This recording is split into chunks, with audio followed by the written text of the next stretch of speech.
Il y a de ça quelques semaines, j'ai été témoin dans un bus d'une discussion entre jeunes à laquelle je me suis dit que je pouvais être d'une certaine utilité.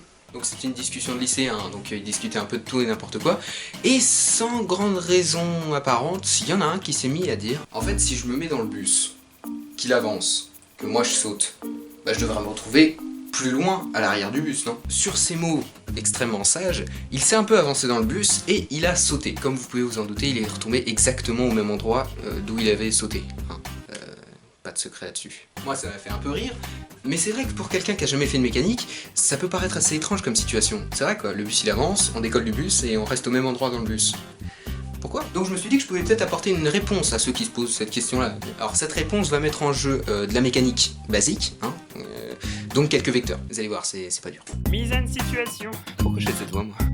On va prendre la situation que je viens d'énoncer et on va la simplifier à deux objets. Le bus et notre bonhomme qui va sauter. On va l'appeler Jason. À présent, on va représenter les forces qui s'exercent sur notre bus. Une chose à savoir quand on commence un schéma en mécanique, c'est que les forces vont être représentées par des flèches. Ici, notre bus est soumis à deux forces, le poids et la réaction normale du sol, mais la réaction du sol, on s'en tape un petit peu. En gros, tout ce qu'elle veut dire, c'est que le bus, il s'enfonce pas dans le sol. Donc en gros, on peut la virer. Va-t'en. Va-t'en! Donc, on l'a dit précédemment, le poids va être représenté par une flèche. J'ai remarqué aussi qu'il y a beaucoup de personnes qui font pas la différenciation entre la direction d'une flèche et le sens d'une flèche. La direction d'une flèche, c'est la droite sur laquelle elle est alignée. Ici, la droite est verticale, donc la direction est verticale. Et le sens d'une flèche, c'est vers où elle pointe. Ici, la flèche pointe vers le bas, parce que le poids te tire... ouais, vers le bas, tu l'as deviné. Si on avait décidé de représenter la réaction normale du sol, on l'aurait représenté avec une direction verticale, et son sens, ça aurait été vers le haut, parce qu'elle t'empêche de t'enfoncer dans le sol, donc elle te pousse vers le haut. Maintenant on va prendre notre bus et on va mettre Jason. Non, Jason. Voilà, concrètement notre ami Jason il est soumis aux mêmes forces. Hein.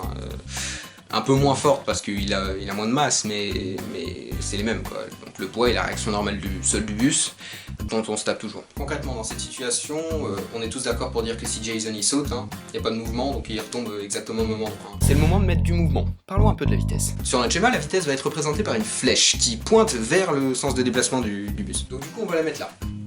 Ou là, ou peut-être là. Enfin du coup on peut la mettre un peu où on veut, hein. Tout ce qui importe c'est qu'elle ait la même direction, le même sens et la même norme, donc la même longueur. Donc notre Jason qui est... non, notre Jason qui est dans le bus, assis, debout, enfin on s'en fout un peu, du moment qu'il touche le bus et qu'il va avec le bus, on est d'accord pour dire qu'il a la même vitesse, qu'on peut aussi la représenter sur Jason. Revenons-en maintenant à l'exposé de notre ami. Concrètement ce qu'il voulait dire c'est que si on saute dans le bus, alors qu'on a la même vitesse que le bus, hein, on est d'accord, si on saute, c'est-à-dire qu'on décolle du bus, on perd instantanément la vitesse qu'on avait. Ça marche pas comme ça en fait. Bon alors, on va pas trop rentrer dans les détails, mais concrètement ce qui va se passer quand notre Jason va sauter, ou notre poney, ou notre ogive nucléaire à pote, on sent qu'il soit en l'air ou collé au bus, il gardera la même vitesse. Sa vitesse va pas disparaître instantanément. Et là en l'occurrence sa vitesse, c'est la même vitesse que le bus. Du coup une fois qu'il est en l'air, il a la même vitesse que le bus, donc il se déplace en même temps que le bus. Donc quand il retombe, il retombera exactement au même endroit dans le bus. Je dis beaucoup trop le mot bus. Et c'est vrai qu'il y a encore beaucoup de gens qui pensent que quand on saute d'une voiture à grande vitesse, on va se retrouver un peu plus loin à l'arrière du bus. Généralement c'est après avoir vu ce genre de vidéo. La raison c'est que les gens ils pensent pas au fait, ou ils ont juste pas de notion du fait que ce qui pousse les gens vers l'arrière dans ces situations là, c'est les frottements de l'air. C'est pas du tout le fait qu'ils sautent et donc du coup ils ont plus la même vitesse que la voiture. Alors pour faire rapide, les frottements de l'air, qu'est-ce que c'est? Quoi qu'il arrive, quand on se déplace, l'air qui, admettons, ne bouge pas, va nous retenir. Ça c'est tout simplement parce que l'air c'est un fluide, hein. Comme l'eau, quand on se déplace dedans, il va nous retenir, il va tenter de toujours nous immobiliser, c'est un fluide. Pour rester avec l'exemple de l'eau, vous mettez votre main dans l'eau, vous la déplacez.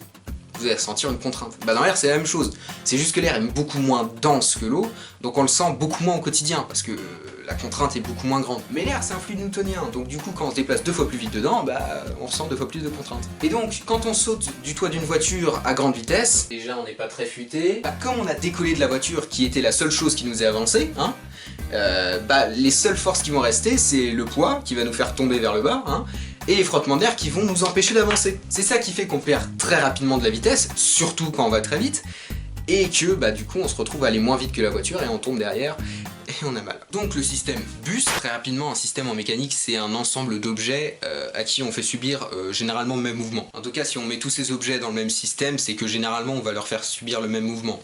Sinon on est un peu... Donc le système bus, c'est un système clos.